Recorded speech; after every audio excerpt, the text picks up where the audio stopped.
buenos días, este es su programa Antena Internacional, el programa que le trae el análisis de los principales acontecimientos mundiales.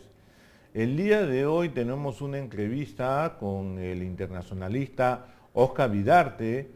Él es catedrático de la Universidad Católica del Perú y con él vamos a hablar el tema en el cual se ha discutido en estos últimos 2 días, el tema de lo que es la decisión de la Corte Internacional de La Haya de rechazar el pedido explícito de Chile de considerar incompetente dicha Corte para las demandas establecidas por Bolivia.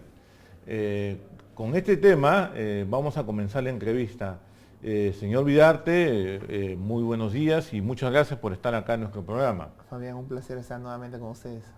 Bueno, en esta oportunidad vamos a hablar algo que todavía la opinión pública está en proceso, me parece, de poder entender, que es el tema de la decisión de la Corte de la Haya, que en todo caso le negó la posibilidad de declararse incompetente y por lo tanto va a tener que pronunciarse ante la demanda boliviana de tener un acceso, unas conversaciones y unas negociaciones para poder tener acceso al mar. Dime, Óscar, ¿qué crees que pesó más para la Corte para tomar dicha decisión? A ver, analicemos bien lo que ha sucedido estos últimos días. Básicamente, la Corte le ha dado la razón a Bolivia. ¿Cuál es la razón a Bolivia? De que no es incompetente. La posición chilena, la cual ha fracasado, señalaba que la Corte era incompetente, ya que Bolivia está tratando de, por diferentes medios, finalmente transformar o cambiar el tratado de 1904, que es el tratado justamente que delimita las fronteras entre ambos países y que originó el fin de la mediterraneidad boliviana. Entonces, ¿cuál era el sustento chileno? Digamos que jurídicamente era un poco débil, pero políticamente era muy fuerte. ¿Por qué? Solamente hay que escuchar las declaraciones del presidente Evo Morales el día de ayer para darnos cuenta que este proceso está encaminado justamente a transformar un tratado, a hacer que Bolivia tenga acceso al mar. Sin embargo, la posición boliviana jurídicamente hablando fue muy hábil, ya que nunca hizo referencia a ningún cambio del Tratado del 1904 y básicamente se ha concentrado en lo que es este pedido a la Corte para que obligue a Chile a negociar de buena fe temas relativos con el acceso soberano al mar. Y la Corte ha sido muy clara al respecto y ha dicho claramente, frente a una diferencia, en tanto existe o no una obligación para Chile que se pueda reconstruir en el tiempo, como sostiene Bolivia, pues ese tema es justificable. Es decir, tenemos competencia, es un tema posterior al 48, posterior al Tratado de Bogotá, y por lo tanto, pues somos competentes para verlo. Lo cual no significa haberle dicho a Chile que no tiene la razón en el tema de fondo, porque el tema de fondo, en teoría, vamos a ver más adelante, pero en teoría no ha sido tocado en este documento. Ahora, ¿tú encuentras antecedentes dentro de la reciente historia internacional que un tratado se puede no cuestionar, sino decir que se puede modificar, porque se consideraba que los tratados eran para siempre y si dos países estuvieron de acuerdo en un momento dado, en 2 estados democráticos, ratificados por sus respectivos parlamentos, eso ya no se podía modificar? A ver, en principio, en virtud, y voy a repetir una palabra, del principio de soberanía de los estados, pues a los estados no se le puede imponer nada, salvo pues las normas jus cogens, digamos. En ese sentido, los estados pues tienen una libertad, una independencia muy amplia en el ámbito internacional, de tal manera que si los estados lo determinasen así, pueden decidir transformar una frontera. Es decir, yo firmo contigo un acuerdo y luego podemos firmar otro acuerdo para transformar por diferentes razones una frontera. Por ejemplo, en la década del 70 se negoció la posibilidad de cambiar el acuerdo. Es decir, estuvieron a punto, tanto chilenos como bolivianos, de cambiar, de transformar el acuerdo de 1904. Si buscas un ejemplo, el mejor ejemplo es el Abrazo Charaña, en donde de alguna manera hubo una propuesta real por parte del gobierno chileno de entregar un corredor, que después se cayó básicamente porque la propuesta tenía una segunda parte y la segunda parte era básicamente pedirle una compensación territorial similar a Bolivia en territorio boliviano, con lo cual se iba a dar un nuevo tratado de límites. Así que cambiar el tratado de límites en virtud del principio de soberanía y el interés de las partes no es imposible. ¿Qué es lo problemático acá? Lo problemático es que se quiere hacer creer, y creo que finalmente es el objetivo final de Bolivia, de que una corte pueda obligar a un país a negociar un tratado que tenga ya un fin predeterminado. Es decir, que le diga a Chile, tú estás obligado a negociar de buena fe una salida a Bolivia al mar. Y ese escenario, pues, sería totalmente contrario al derecho internacional, porque no se le puede obligar a un Estado a negociar ya con un fin determinado. ¿Y por qué? Sí, ¿por qué señalo esto? Porque estos últimos días, a partir del fallo del reciente de la Corte Internacional de Justicia de la Haya, se ha hablado mucho de la victoria boliviana, una gran victoria. Y técnicamente es una victoria procedimental boliviana. Sin embargo, si uno lee el fallo, va a encontrar una serie de referencias que también van a ser utilizadas por el gobierno chileno. Por ejemplo, en el punto 33 del fallo, más un fallo que es relativamente corto comparado con los fallos que acaban procesos, uno puede darse cuenta que dice, en primer lugar, dice dos cosas importantes. Bolivia nunca le ha pedido a la Corte que se declare acerca del derecho de soberanía de acceso al mar. Es decir, no ha pedido a la Corte ningún pronunciamiento con respecto al Tratado de 1904, que es un elemento central. Es decir, jurídicamente le permite a la Corte decir, Chile, estás equivocado. Correcto. Entonces, el pedido va a ser de que justamente se sienten a negociar. Punto. Y además, en el mismo 33, lo que ha dicho textual es, y así, asumiendo que la Corte diga que existe la obligación de negociar a Chile, la Corte no puede predeterminar un resultado de aquella negociación.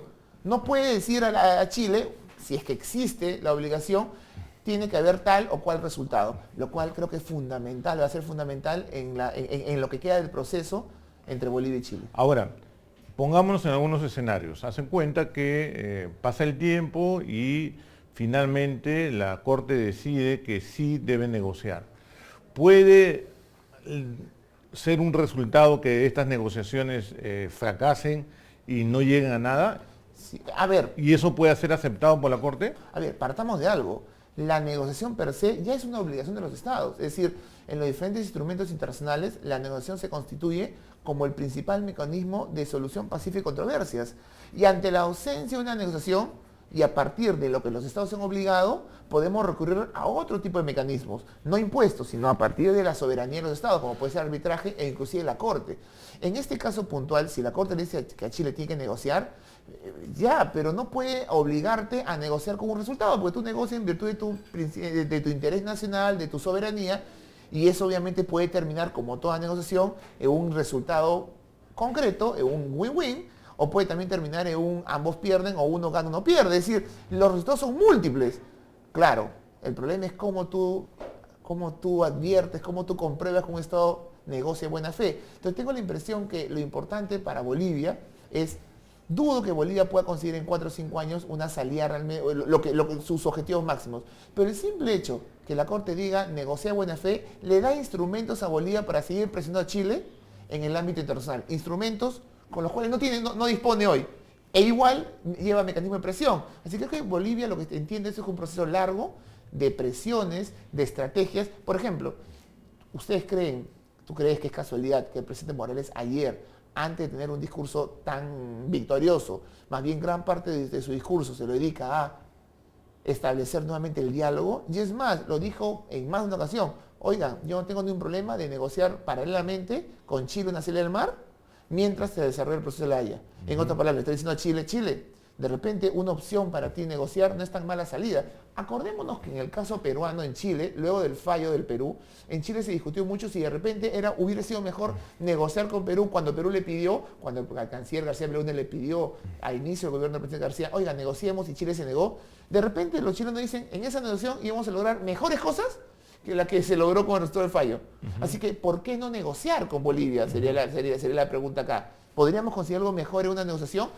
Claro, pero el contexto para Chile es pésimo, ¿no? Claro, una presidente con 22 puntos de probabilidad y un 90% de la población en contra de una salida soberana de Bolivia al mar por territorio chileno, hace muy difícil que esto se haga realidad. Ahora, me parece interesante tu posición porque allí se ve muy claramente que la estrategia de Bolivia no es agotarse en la Corte Internacional de Haya. Exacto. Me parece que es una estrategia tipo pulpo, porque va a emplear todos los organismos internacionales para presionar a Chile para que negocie, pero la respuesta, el resultado de la negociación tiene que ser un resultado de un acceso de Bolivia al mar con soberanía. Exacto.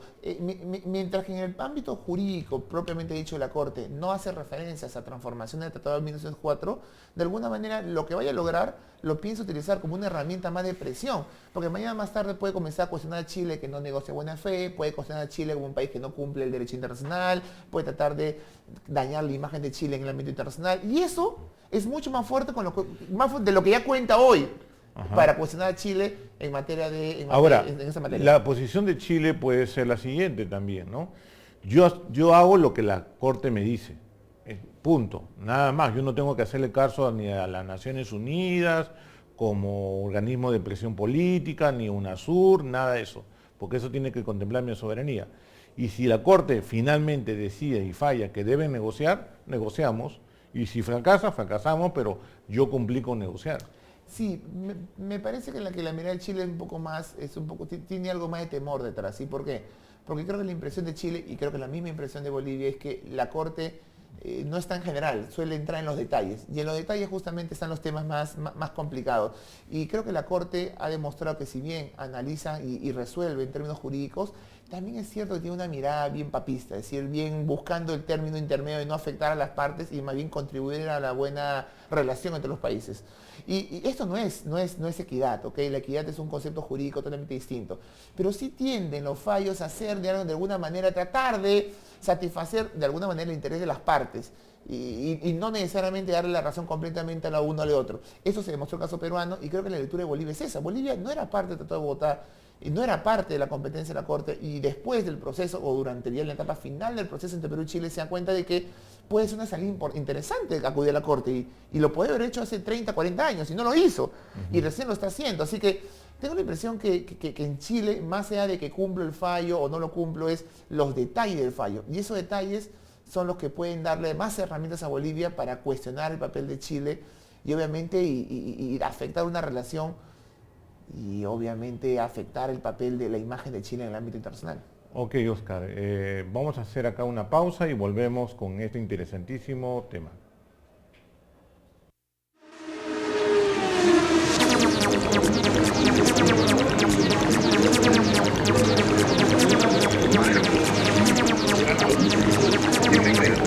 Ya, ¿dónde te encuentras, Carlitos? Listo, Carlos. Prepárate. Luchito Suta, mira, te va a trasladar desde Manrique a La Palma. Conversamos con nosotros Mario Casareto Latorre, comandante departamental de Lima Centro, dando cuenta de estos primeros resultados tras las tareas de rescate que se vienen dando en esta parte de la carretera Chayán-Churín, en la provincia limeña de Ollón, en donde hasta el momento hay 4 fallecidos, 4 heridos y las tareas de rescate se toman bastante.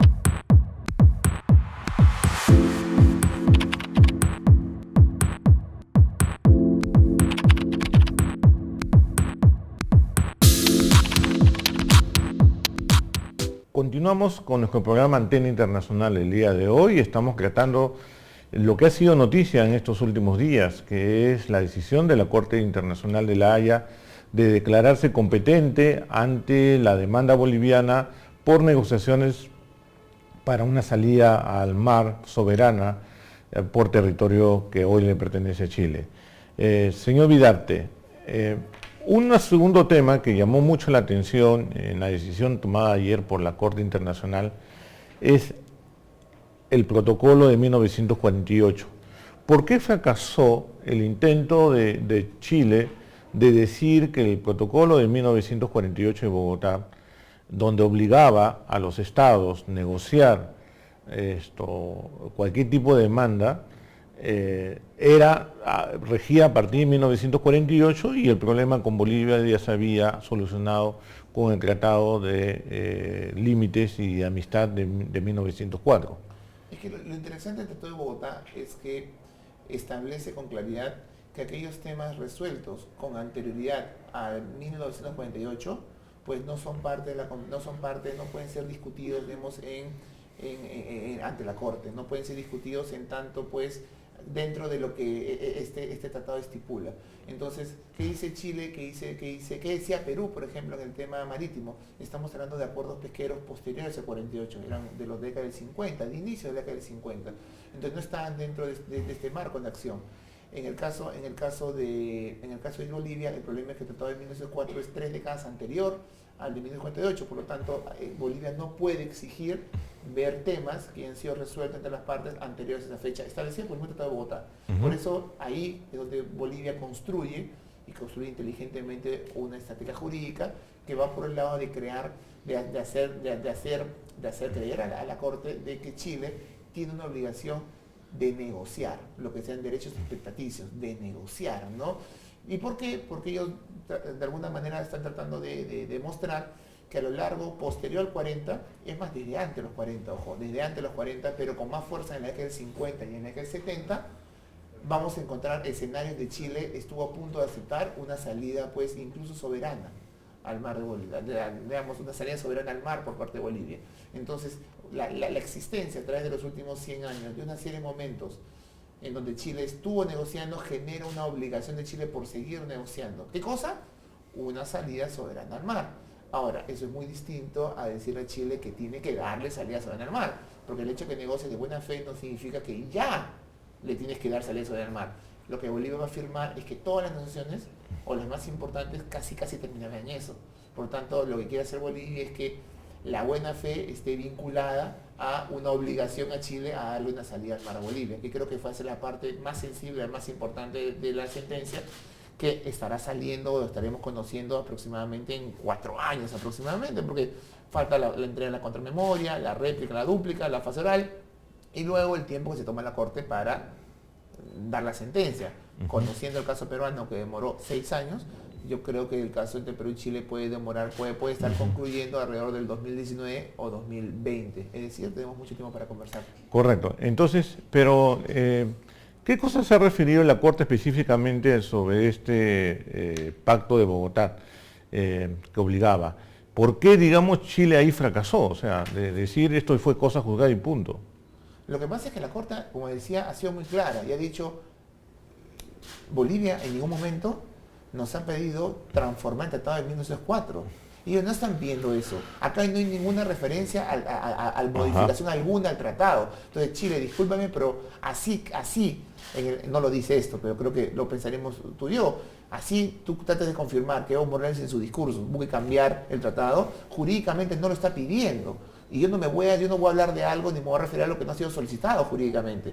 Acá hay un derecho expectaticio, un comportamiento repetitivo en el tiempo, algo así que sería una especie de obligación producto de una costumbre que se habría generado en virtud de un comportamiento repetitivo en el tiempo por parte de Chile de negociar una salida soberana al mar de Bolivia, que no es lo mismo que darle una salida soberana al mar a Bolivia. Ok, ahora, en todo esto, ¿cuál es el papel del Perú? ¿Va a tener que mantenerse al margen de cualquier tipo de manifestación? ¿Va a tener que ir a la Corte a manifestar su punto de vista si es que lo invitan, como era anteriormente? ¿Cuál va a ser el rol del Perú en todo este litigio? El Perú tiene un interés, y el interés nace básicamente a partir del Tratado de 1929, el Tratado de Lima del 29 y su protocolo complementario, en el cual se establece con claridad que en caso de que Chile ceda territorio que antes fue peruano a Bolivia, Perú podría decir algo al respecto, inclusive negarse, ¿no? De ahí viene la frase que en Chile se utiliza mucho, el candado lo tiene Chile, pero la llave de la Mediterránea boliviana la tiene el Perú, digamos. Entonces, en virtud de que existen intereses peruanos que son producto de un tratado entre Perú y Chile y que de alguna podrían verse afectados, en un futuro, digamos, en un escenario hipotético, Perú tiene intereses. Y por eso la demanda y todos los documentos que se han presentado o que ha presentado Bolivia, los tiene el Perú y los maneja con reserva, porque la reserva se mantiene hasta la temporal, digamos, del proceso. Totalmente confidencial en los documentos. Y Perú los conoce, lo cual puede obligar a Perú, si es que lo desea, de participar. Puede pedir participar. Como también se especuló en un momento que Ecuador podía pedir participar de diferentes de Perú y Chile y no lo hizo, el Perú podría. Pero en verdad el Perú asumió una política, y la viene asumiendo hace mucho tiempo atrás, de ese tema, es un tema bilateral entre Bolivia y Chile, y el Perú solamente intervendrá en caso se vean afectados sus intereses, digamos. Porque, ¿para qué tenemos que intervenir ahora si, imaginemos, una solución producto de una negociación entre Bolivia y Chile podría terminar no en la cesión de territorio, sino en un enclave al sur del territorio peruano? Entonces, la verdad es que hay tantas posibilidades en una negociación que el Perú no se puede adelantar a una posibilidad. Bueno, esperemos entonces que Bachelet, el gobierno Bachelet sí que negocia y sí que le dan la razón la Corte a Bolivia que tienen que negociar. No toque territorio de Arica y para mantener excluido al Perú. Sí, lo que pasa es que, a ver, otro tema muy distinto es si al Perú le conviene o no, planteando hipotéticos, ¿ok? Si al Perú le conviene que finalmente Chile, como ya lo intentó en el pasado, en la década del 50, en el 70, le conviene que Chile ceda territorio soberano a Bolivia y divida a Perú y a Chile. Entonces, ese es otro tema, un tema que yo tengo una posición muy particular y creo que pensando en nuestros intereses, no sé qué tanto conviene la integración entre Tacna y Arica, en la integración del sur peruano que se llevó tan bien en las últimas décadas, en materia de comercio, en materia de crear una zona de muy difícil control de 5 kilómetros, de 4 kilómetros, la posibilidad de tener una triple frontera con mucho contrabando, con muchos problemas en materia de seguridad. La verdad es que hay muchos temas por discutir, pero en principio no es un tema tan fácil como para salir a los medios y decir estamos de acuerdo en cualquier salida y vamos a estar a favor totalmente de la entrega de soberanía por territorio. No estamos hablando de temas chauvinistas ni nacionalistas, es decir, que no entreguemos territorio que antes fue peruano, que nunca más va a ser peruano definitivamente, sí, pero que hay que pensar en otro tipo de intereses. Ahora, esta resolución de la Corte, la misma Bachelet ha salido un poco tratando de minimizar el hecho, mientras que el presidente Evo Morales ha salido pues justamente hasta a bailar por la decisión de la Corte. Debilita más a Bachelet en el frente interno y fortalece a Evo Morales a puerta de un proceso en el cual se va a decidir si es que va a postular una vez más a la presidencia. Sí, en primer lugar, yo quiero señalar que algo arrogante se dio estos comentarios que salieron tanto de la presidenta de Chile como del canciller chileno. No han ganado nada, ¿no? Es decir, sonó arrogante porque en verdad se han ganado. No es la victoria final, definitivamente, pero es una etapa procedimental en donde la Corte le ha dado la razón a Bolivia. Así que sonaba arrogante, como el mal perdedor. Además, yo creo que obviamente esto va a desfavorecer a Bolivia. Lo único bueno, perdón, a Chile, a la presidenta, lo único bueno es que creo que el buen manejo del post-terremoto de los últimos días, creo que va a poder un poco servir de colchón para que su popularidad no se vaya más abajo. Una popularidad que se ha visto afectada por casos de corrupción, por reformas que no están avanzando como quisiera el gobierno. Yo creo que el buen manejo que ha habido en el terremoto creo que debería ayudarles a que lo que ha pasado ante la Haya no sea un golpe tan duro a la popularidad del presidente Bachelet. Con respecto a Evo Morales, una pregunta típica que en Chile se discute mucho es si Evo Morales utiliza esto para fines políticos. Entonces yo en principio digo no. ¿Y por qué? Porque Evo Morales ha ganado su última elección con más del 60%, es decir, inclusive en los estados o en los estados que de la media luna que eran históricamente contrarios a Evo Morales. Ahí también ganó. Así que él no necesita de esto para seguir ganando. Ahora, sin embargo, que pueda ser utilizado políticamente, obviamente. Estamos en un contexto en Bolivia de querer transformar la Constitución, de un debate muy fuerte en torno a el papel del presidente y la posibilidad de que sea reelegido.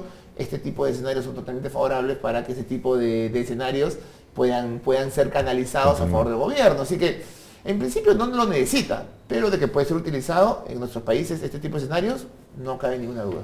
Bueno, señor Vidarte, yo quiero agradecerlo por su presencia acá en nuestro programa y será hasta una siguiente oportunidad.